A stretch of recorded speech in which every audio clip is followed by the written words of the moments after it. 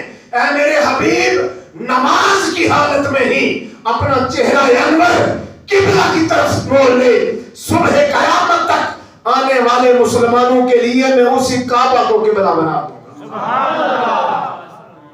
قیامت تک آنے والے مسلمانوں کو میں اسی کعبہ کو قبلہ بنا دوں گا. نماز کی حالت میں ہی نماز حضور ادا فرما رہے ہیں, صحابہ پیچھے کھڑے ہیں, اور جو احباب مسجد قبلہ تین میں گئے ہیں اس کا رخ یوں ہے. پہلے اس طرف منہ کر کے نماز پڑھتے تھے بیت المقدس کی طرف, قبلہ ہمارا اس طرف ہے, حضور اس طرف منہ کر کے نماز ادا کر رہے ہیں. نماز کی حالت میں تاجدار کائنات صلی اللہ علیہ وسلم نے اپنا چہرہ انور خانہ کعبہ کی طرف کر لیا. نماز نہیں ٹوٹی. نماز کی حالت میں ہی حضور نے بھی اپنا چہرہ قبلہ کی طرف پھیرا, اور حضور کے سارے غلاموں نے بھی اپنا چہرہ حضور علیہ الصلوۃ والسلام کے پیچھے کعبہ کی طرف پھیر لیا. نماز ٹوٹی نہیں. ایک حضور کی نماز ہے, حضور کے غلاموں کی نماز ہے, اور ایک ہماری آج نماز ہے. ہم کھڑے مسجد میں ہوتے ہیں امام کے پیچھے, اور ہمیں جتنے بھی ہمارے معاملات ہیں وہ ہمیں نماز کے اندر یاد آ رہے ہوتے ہیں. یہ کام بھی کرنا ہے, یہ بھی کرنا ہے, یہ بھی کرنا ہے, سارے. میں بیان کر رہا تھا کہ تاجدار کائنات صلی اللہ علیہ وسلم جب مسجد نبوی شریف کے اندر تشریف فرما ہوئے, صحابہ کی نظریں حضور کے چہرہ انور پہ, اور صحابہ کہتے ہیں ہمیں یوں محسوس ہو رہا تھا کہ گویا قرآن کھلا ہوا ہے. سبحان اللہ. تب تاجدار کائنات صلی اللہ علیہ وسلم نے اپنے غلاموں کو یہ نہیں فرمایا کہ تمہاری نماز ٹوٹ گئی ہے دوبارہ سے شروع کرو. نہیں, حضور علیہ الصلوۃ والسلام نے ارشاد فرمایا نماز مکمل کرو, نماز مکمل کرو. چہرہ پھر گئے کعبے کی طرف سے, حضور کے چہرے کی طرف صحابہ کی نظریں لگی ہیں. اور ایک اور حدیث تاجدار کائنات صلی اللہ علیہ وسلم کسی غزوے کے اندر آپ شریک ہیں, آتے ہوئے تاخیر ہو گئی, وقت گزر گیا. صحابی رسول کو بھیج کر حضور علیہ الصلوۃ والسلام نے ارشاد فرمایا کہ جاؤ اور صدیق اکبر کو جا کر کہو کہ میرے غلاموں کو نماز پڑھائے. صدیق اکبر مصلی امامت پہ کھڑے ہو گئے, نماز شروع ہو گئی. اتنے میں حضور علیہ الصلوۃ والسلام مسجد میں تشریف لے آئے. حضور جب مسجد میں تشریف لائے, صفیں بندی ہوئی ہیں, صحابہ حضرت ابوبکر صدیق کی امامت میں نماز ادا کر رہے ہیں. جو ہی حضور مسجد کے اندر داخل ہوئے, اب صحابہ کو کیسے پتا چل گیا کہ حضور آ گئے ہیں؟ حضور دروازے سے داخل ہوئے, صحابہ نماز ادا کر رہے ہیں, اور نماز کی حالت میں نظریں کہاں ہیں؟ قبلہ کی طرف. چہرہ کدھر ہے؟ قبلہ کی طرف. حضور پیچھے سے آ رہے ہیں. پتہ کیسے چل گیا کہ حضور آ گئے؟ حضور کی خوشبو بتا رہی تھی کہ حضور آ گئے. حضور کی خوشبو بتا رہی تھی کہ حضور آ گئے ہیں. اب مردوں کے لیے یہ حکم ہے کہ اگر نماز کی حالت میں اگر آپ کو کوئی مسئلہ درپیش آ جاتا ہے, آپ کا وضو ٹوٹ جاتا ہے, امام کا وضو ٹوٹ جاتا ہے, کسی مقتدی کا ٹوٹ جاتا ہے, یا کوئی ایسی چیز مسجد کے اندر داخل ہو جاتی ہے جس سے آپ کو نقصان پہنچنے کا اندیشہ ہے, تو مسئلہ یہ ہے مردوں کے لیے کہ وہ ایک دوسرے کو اس طرح کونی مار کے اشارہ کریں کہ یہ فلاں جو ہے کام ہونے والا ہے, اس لیے وہ پتہ چل جائے گا کہ اب کوئی آ گیا ہے یا اس کا وضو ٹوٹ گیا ہے یا کوئی بھی مسئلہ ہو گیا. اب صحابہ نے کیا کیا؟ صحابہ نے اپنے ہاتھوں پہ تالیاں بجانی شروع کر دی مسجد کے اندر نماز کی حالت میں. کیا کیا؟ تالیاں بجانی شروع کر دی. تالیاں بجانے کا مقصد کیا تھا؟ کہ امام کو بتایا جائے, صدیق اکبر کو بتایا جائے کہ حضور تشریف لائے. حضور تشریف لے آئے ہیں. اب صفیں ٹوٹ دی گئی. حضور علیہ الصلوۃ والسلام پچھلی صف سے چلے اور اگلی صف میں جہاں پہ صدیق اکبر کھڑے تھے وہاں آ کر حضور پیچھے کھڑے ہو گئے. صدیق اکبر کو پتا چل گیا کہ حضور آ گئے ہیں. حضور آ گئے. اب صدیق اکبر مصلی امامت پہ کھڑے ہیں. حدیث کے اندر یہ بات موجود نہیں ہے کہ صدیق اکبر نے کتنی نماز کتنی رکعتیں پڑھائی تھیں. 1 رکعت ہوئی تھی, 2 ہوئی تھی, 3 تھی یا 4, کتنی رکعتیں صدیق اکبر نے پڑھائی تھی یہ نہیں آتا.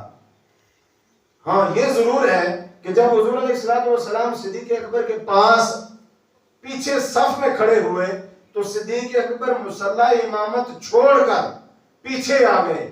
حضور نماز کی حالت میں ہی صدیق اکبر کو کہتے ہیں صدیق نماز مکمل کرو. نماز صفیں ٹوٹ گئی, نماز ابھی قائم ہے. امام صاحب پیچھے آ گئے, نماز ابھی قائم ہے, ٹوٹی نہیں ہے.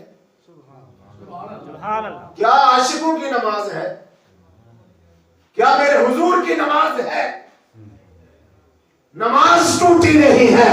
حضور نے فرمایا صدیق میرے غلاموں کو نماز پڑھاؤ, مکمل کرواؤ. صدیق اکبر کہتے ہیں یا رسول اللہ ابو قحافہ کے بیٹے کی یہ ہمت کہ آپ کے آگے کھڑا ہو کے نماز پڑھائے. آپ کے آگے کھڑا ہو کے نماز پڑھائی. ابو قحافہ کے بیٹے کی اتنی ہمت. آپ حضور علیہ الصلوۃ والسلام مصلی امامت پہ کھڑے ہوئے, صدیق اکبر حضور کے پیچھے کھڑے ہوئے. گویا یہ منظر یوں بن رہا ہے کہ حضور علیہ الصلوۃ والسلام کے پیچھے صدیق اکبر نماز پڑھ رہے ہیں اور صدیق اکبر کے پیچھے سارے صحابہ نماز ادا کر رہے ہیں. نعرہ تکبیر, نعرہ رسالت, نعرہ حیدری, جشن عید میلاد النبی, جشن عید میلاد النبی. حضور علیہ الصلوۃ والسلام اب نماز جہاں سے صدیق اکبر نے چھوڑی تھی وہیں سے حضور علیہ الصلوۃ والسلام نے شروع کروائی. جو قرآن مجید فرقان حمید کی میں نے آیہ مقدسہ تلاوت کی ہے اس کے اندر اللہ رب العزت نے بہت سے کاموں کو ذکر فرمایا ہے. لیکن اب چونکہ وقت بہت گزر چکا ہے میں فقط آخری جو بات ہے وہی عرض کر کے آپ سے اجازت چاہوں گا. التائبون العابدون الحامدون السائحون الراکعون الساجدون الآمرون بالمعروف والناہون عن المنکر والحافظون لحدود اللہ. اللہ کا قرآن کہتا ہے کہ اللہ کی حدوں کی حفاظت کرو. اللہ کی حدوں کی حفاظت کرو. اب اللہ کی حدیں کیا ہیں؟ میں بھی اور آپ بھی یہ بارڈر پہ رہنے والے لوگ ہیں ہم, اور یہ ایک حد ہے. اس پار ہم رہتے ہیں اور اس پار وہ رہتے ہیں. یہ حد ہے. اگر وہ کراس کر کے ادھر آتے ہیں تو انہیں مار دیا جاتا ہے, اور اگر ہم کراس کر کے ادھر جاتے ہیں تو ہمیں مار دیا جاتا ہے. یہ کیا ہے؟ حد ہے. کیا ہے بولیں؟ آپ تھکے ہیں, میں بس آخری بات آپ کو سمجھا کے اجازت چاہوں گا. یہ کیا ہے؟ حد ہے. بآواز بلند بولی کیا ہے؟ حد ہے. اب اللہ کی حدیں کیا ہیں کہ اللہ نے فرمایا والحافظون لحدود اللہ, اللہ کی حدوں کی حفاظت کرو. اللہ کی حدیں کیا ہیں؟ اللہ کی حدیں کیا ہیں یہ ہمیں جاننا ہے کہ اللہ کی حدیں کیا ہیں, جن کے بارے میں اللہ رب العزت فرما رہے کہ ان کی حفاظت کرنی ہے حدوں کی. چھوٹی سے چھوٹی بات سے لے کر بڑی سے بڑی بات جو ہے یہ ساری رب کی حدیں ہیں. جھوٹ نہیں بولنا, اگر بولیں گے تو رب کی حد ہم نے کیا کر دی ہے؟ توڑ دی ہے, کراس کر دی ہے. رب نے فرمایا چغلی نہیں کرنی, اگر ہم چغلی کرتے ہیں تو یہ کیا ہے؟ رب کی حد ہم نے توڑ دی ہے. اللہ کے حبیب علیہ الصلوۃ والسلام نے ارشاد فرمایا پڑوسیوں کے حقوق کا خیال رکھو, اگر ہم انہیں تنگ کرتے ہیں تو یہ رب کی حد ہم نے توڑ دی. حضور علیہ الصلوۃ والسلام نے فرمایا کہ اپنے والدین کی خدمت کرو. ہم والدین کی خدمت نہیں کرتے تو ہم نے کیا کیا؟ اللہ کے حد کو توڑ دیا. پیغمبر کائنات صلی اللہ علیہ وسلم نے ارشاد فرمایا کہ اپنی اولاد کی اچھے طریقے کے ساتھ تربیت کرو. اگر ہم ان کی اچھے طریقے سے تربیت نہیں کرتے تو اللہ کے حد کو ہم نے توڑ دیا. اللہ کا حکم ہے نماز ادا کرو. نماز نہیں پڑھتے تو ہم نے اللہ کی حد کو کراس کر دیا, توڑ دیا. حتیٰ کہ جتنے بھی دنیا کے معاملات ہیں, حرام اور حلال جو بھی چیزیں ہیں, جتنی بھی حلال ہیں, اگر ہم انہیں حرام کرتے ہیں تو ہم نے رب کی حد کو توڑ دیا. اور جو حرام ہیں انہیں حلال کریں گے, اور جو حلال ہیں اگر ہم انہیں حرام کرتے ہیں تو یہ ہم نے رب کی حد کو توڑ دیا. یہ سب رب کی حدیں ہیں, لیکن ان سب سے بڑی حد جو ہے وہ کیا ہے؟ حضور علیہ الصلوۃ والسلام کی نبوت. رب کی حدوں میں سب سے بڑی حد حضور کی ذات ہے.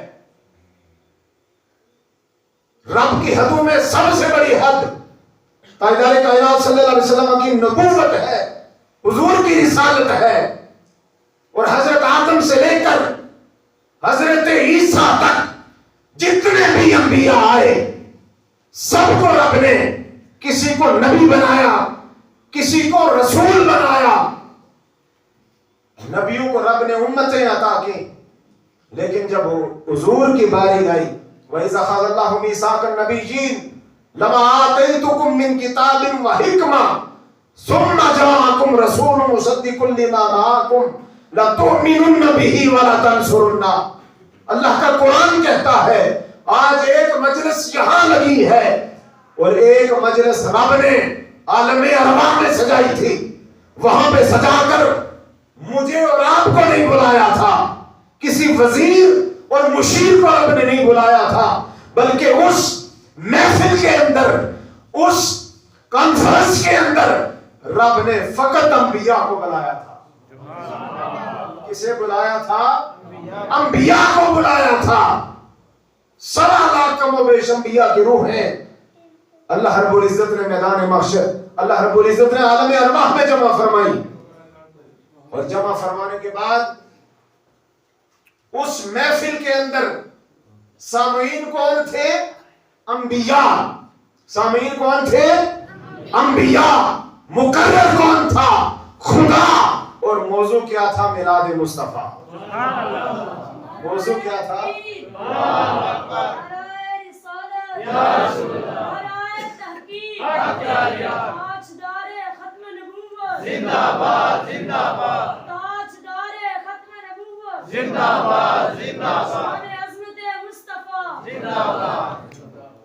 موضوع میلاد مصطفیٰ تھا. اب وہاں پہ اللہ رب العزت نے عالم ارواح کے اندر تاجدار کائنات صلی اللہ علیہ وسلم کی نبوت کا اعلان فرمایا. فرمایا میرے انبیاء, جب میں تمہیں رسالت اور نبوت عطا کروں, تم دنیا میں چلے جاؤ, میں تمہیں امت بھی عطا کروں گا, سیادت بھی عطا کروں گا, فصاحت بھی عطا کروں گا, بلاغت بھی عطا کروں گا. جب تمہیں یہ سب کچھ میں عطا کر چکوں, جب تمہاری نبوت کا ڈنکا بجنا لگے, جب تم دنیا کے اندر جا کر تمہارے عروج کا ستارہ چمکنے لگے, تو اگر اسی دوران میرا نبی آ جائے تو پھر تم نے اپنی نبوت چھوڑ کر میرے نبی پر ایمان لانا ہے. ثم جاءکم, پھر میرا رسول آئے. کون آئے؟ یہ بات سمجھنے کی ہے. ثم جاءکم رسول, پھر میرا رسول آئے. سبحان اللہ. یہ رب کا قرآن کہہ رہا ہے ثم جاءکم, پھر گویا حضور علیہ الصلوۃ والسلام سے پہلے سارے انبیاء آ چکے ہیں, اب حضور کے بعد کسی نبی نے نہیں آنا. ثم جاءکم, آخر میں میرے حبیب تو آئے گا, آخر میں میرے نبی تو ہی دنیا کے اندر تشریف لے کے جائے گا. ثم جاءکم رسول, میرے مولا رسول تو 313 آئے, لیکن اس نبی کی شان کیا ہے؟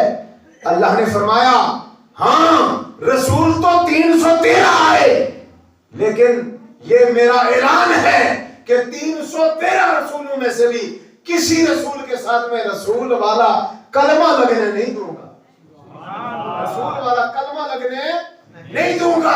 آدم کو رسول بنا کر بھیجوں گا تو اس کا کلمہ یہ ہوگا لا الہ الا اللہ آدم صفی اللہ، کسی کو میں ابراہیم خلیل اللہ بناؤں گا، کسی کو اسماعیل ذبیح اللہ فرماؤں گا، کسی کو داؤد خلیفۃ اللہ ہوگا، اور کوئی یوسف صدیق اللہ ہوگا، کوئی عیسیٰ روح اللہ ہوگا، اور اے میرے حبیب تو محمد الرسول اللہ، اے میرے حبیب تو محمد الرسول اللہ بن گیا ہے۔ ثم جاءکم رسول، میرے حبیب 1.25 لاکھ انبیاء آئیں گے، رسول بھی آئیں گے، لیکن کسی رسول کے ساتھ رسول والا کلمہ نہیں لگے گا۔ رسول کا کلمہ اگر لگے گا تو میرے حبیب تیرے ساتھ لگے گا، اور میں تمہیں اتنی شانیں، اتنی عظمتیں، اتنی رفعتیں، اتنے کمالات، اتنے تصرفات اور اتنے معجزات عطا کروں گا۔ میرے حبیب تو دنیا میں، تو زمین میں کھڑا ہو کر آسمان میں چمکتے ہوئے چاند کو اشارہ کرے گا تو چاند کے 2 ٹکڑے ہو جائیں گے۔ تو زمین پہ کھڑا ہو کر سورج کو اشارہ کرے گا تو میرے حبیب سورج الٹے پاؤں واپس پلٹے گا۔ میرے حبیب تو دنیا کے اندر زمین پہ کھڑا ہو کر ابو جہل کے آنکھوں کے اندر تکلیاں دے کر انہیں اشارہ کرے گا تو وہ تیرا کلمہ پڑھنے لگے گا۔ تو درختوں کو اشارہ کرے گا تو درخت تیرے قدموں میں آ کے جھکیں گے۔ تو جانوروں کو بلائے گا تو جانور بھاگتے ہوئے تیرے قدموں میں آ کے سجدہ کریں گے۔ محبوب تجھے اتنی شانیں اور عظمتیں عطا کروں گا، تجھے یہ ساری رفعتیں، یہ ساری بلندیاں میں نے عطا کی ہیں۔ کس نے عطا کی ہے؟ میں نے عطا کی ہیں۔ اور میرے حبیب مجھ سے بڑا کوئی کائنات میں آئے گا تو تجھ سے یہ شانیں چھینے گا۔ اللہ اکبر، سب سے بڑا ہے وہ۔ آج اگر نون لیگ کی قیادت آ جائے، حکومت آ جائے، پی ٹی آئی کی آ جائے، وہ اپنے بندے اکھاڑ کے ادھر پھینک دیتے ہیں، ان کے ادھر پھینک دیتے ہیں۔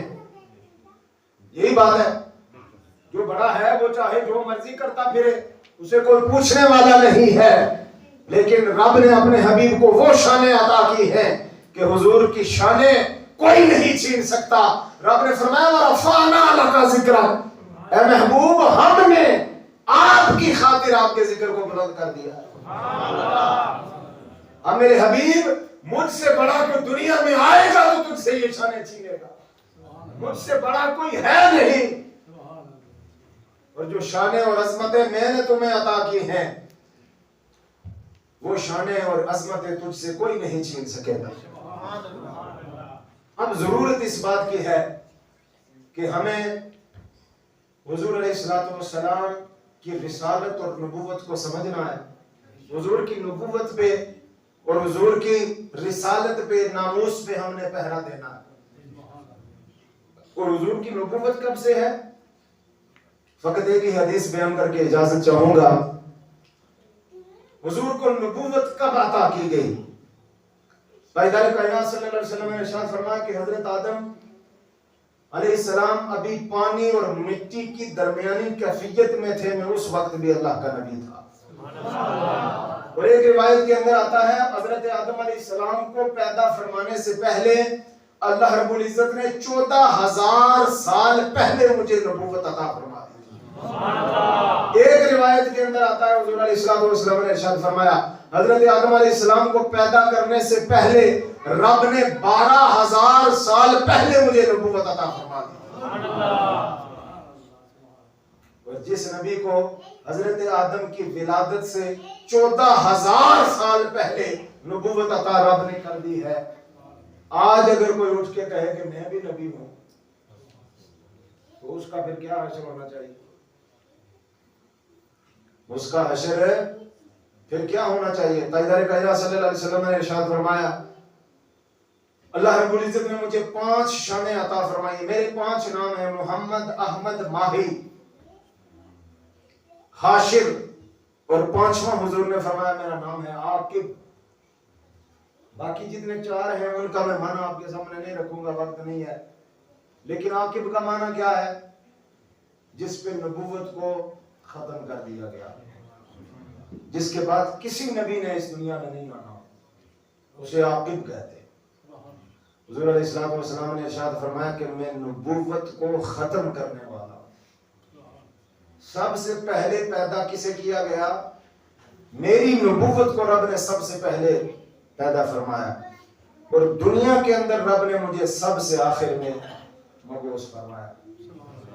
اللہ رب العزت ہمیں تاجدار کائنات صلی اللہ علیہ وسلم کی شانیں اور عظمتیں سمجھنے کی توفیق عطا فرمائے، اور تاجدار کائنات صلی اللہ علیہ وسلم ہمارے لیے حضور کی زندگی جو ہے وہ نمونہ ہے ہمارے لیے۔ بچپن سے لے کر جوانی تک جتنے بھی ہیں آج لوگ، سب کے لیے لقد کان لکم فی رسول اللہ اسوۃ حسنہ، سب کے لیے حضور کی زندگی نمونہ حیات ہے۔ اب اگر کوئی بچہ ہے تو بچے کے لیے حضور کا بچپنا جو ہے وہ اس کے لیے آئیڈیل ہے۔ تاجدار کائنات صلی اللہ علیہ وسلم کا بچپن کیسے گزرا کہ حضور علیہ السلام بچپن میں بھی کسی کے ساتھ نا انصافی نہیں کرتے تھے۔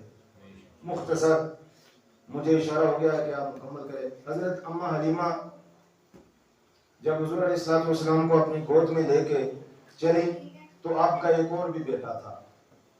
حضرت حلیمہ جب حضور علیہ السلام کو دودھ پلاتی، حضور علیہ السلام ایک طرف سے دودھ پیتے، اماں حلیمہ فرماتی ہیں جب میں حضور کو دوسری سائڈ سے دودھ پلوانا کے لیے منہ حضور کا دوسری طرف کرتی تو تاجدار کائنات صلی اللہ علیہ وسلم دودھ پینے سے انکار کرتے تھے۔ دوسری طرف سے حضور دودھ نہیں پیتے تھے، اس لیے کہ میرا دوسرا بھائی ہے، یہ اس کا حق ہے۔ بچپن میں خصائص الکبریٰ کے اندر امام جلال الدین سیوطی نے اس واقعے کو لکھا ہے کہ حضور علیہ السلام اماں حلیمہ کہتی ہیں کہ ایک طرف سے حضور دودھ پیتے تھے، دوسری طرف سے کبھی بھی حضور نے دودھ نہیں پیا، اس لیے کہ میرا دوسرا بھائی ہے، اس نے دوسری طرف سے دودھ پینا ہے۔ اللہ رب العزت ہمیں تاجدار کائنات صلی اللہ علیہ وسلم کی سنتوں کو اپنانے کی توفیق عطا فرمائے۔ میری جو باتیں آپ کو کڑوی لگی میں معذرت خواہ ہوں، اللہ رب العزت ہمیں عمل کی توفیق عطا فرمائے۔